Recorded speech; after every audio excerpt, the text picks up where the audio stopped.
నాగరికత లేనటువంటి మనిషి, అడవి మనిషి, వాడికి మోక్షాన్ని ఇచ్చిందే కాకుండా శ్రీశైల మహాక్షేత్రంలో తన శిరస్సు మీద పెట్టుకున్నాడు. అదిగో కన్నప్ప గుడి అని మనం చూస్తాం.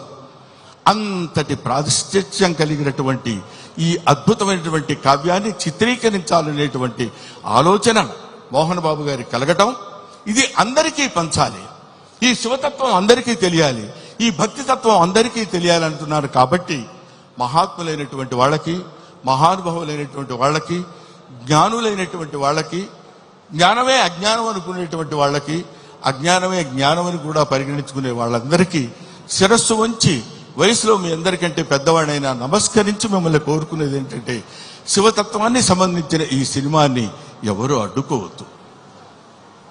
మీ అందరి సినిమా చూడమని కూడా నేను చెప్పట్లేదు, అడ్డుకోవద్దు. చూసిన తర్వాత ఆహా, ఇందాక ఆ మ్యూజిక్ డైరెక్టర్ ఉన్నాడు, శివుడికి కులం ఏంటండి? శివుడికి కులం ఏంటి?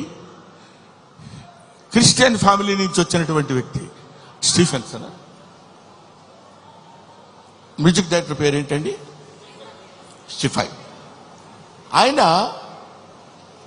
శివతత్వాన్ని గురించిన సినిమా గురించి అంత అద్భుతమైనటువంటి భక్తి తత్వంలోకి తీసుకెళ్లటం అనేటువంటి ఆలోచన, ఇవన్నీ they're all picked. Sharath Kumar, లేకపోతే ముఖేష్ ఋషి, ఒక మోహన్ లాల్, వీళ్ళందరినీ, అక్షయ్ కుమార్ లాంటి వాళ్ళని పట్టుకుని వీళ్ళు వీళ్ళు వీళ్ళు ఉండాలని ఆలోచన అతనికి ఎలా కలిగిందంటే, ఇది ఏది మనం చేసింది కాదు, ఈ కన్నప్ప సినిమా అనేటువంటిది ఒక అద్భుతమైనటువంటి, ఒక the greatest adventurous film on the surface of earth.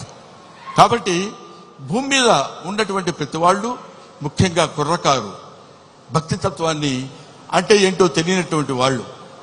ఎందుకంటే నేను ఏదో ఒక విషయంలో మాట్లాడుతూ, భక్తి అంటే ఏంటంటే వెళ్ళిపోయి దండాలు పెట్టుకుని పూజలు చేసేసి మంత్రాలు చదివేసి అని, అది తప్పులేదు.